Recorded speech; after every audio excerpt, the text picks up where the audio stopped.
Hey guys, welcome back to the WODdoc Project 365, episode 1266. Guys, if you're following along on YouTube, jump on over to the WODdoc.com, check out all of our full-length videos. What we're talking about today is building on that unstable shoulder. We talked a little bit the last two episodes about identifying what an unstable shoulder looks like, about how it detaches, that shoulder blade detaches from the rib cage. So we're going to start out with the simplest exercise that we have in rehab and functional fitness, and that's the plus maneuver of a push-up plus, right? So basically what we're talking about is the ability to retract and protract the scapula, okay? I'm going to show it to you first like this.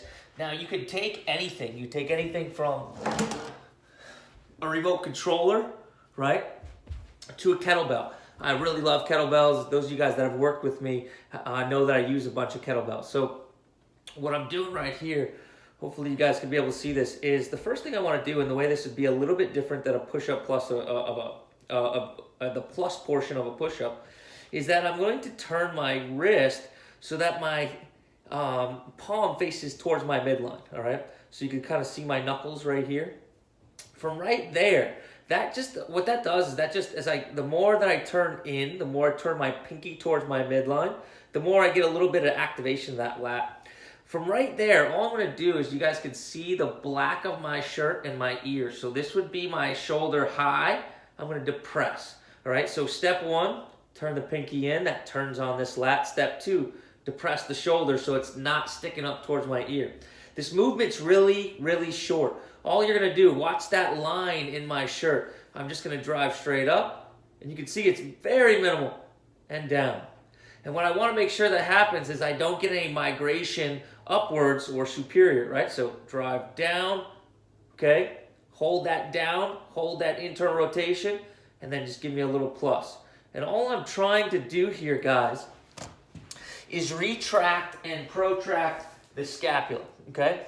So that movement is this movement where my shoulder blade comes closer, right? Comes closer to the midline being my spine, and as I drive away, okay, that shoulder blade spreads away, right? Spreads around the rib cage. So think of it as retracting backwards and then protracting forwards and around the rib cage. So one more time, backwards and forwards, or retraction and protraction, okay?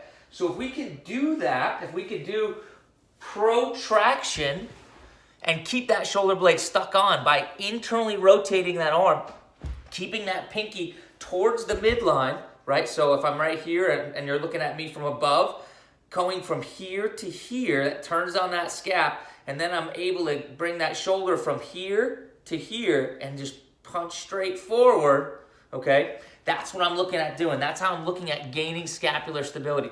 Now, I showed you it's just a remote control, and that's what we could start with. But the cool thing about this exercise is you can go right up to a 120-pound kettlebell if you wanted to, okay? Depending on what your demands and what your needs are, and when you lose that scapular stability, because you can have great scapular stability up to a certain weight.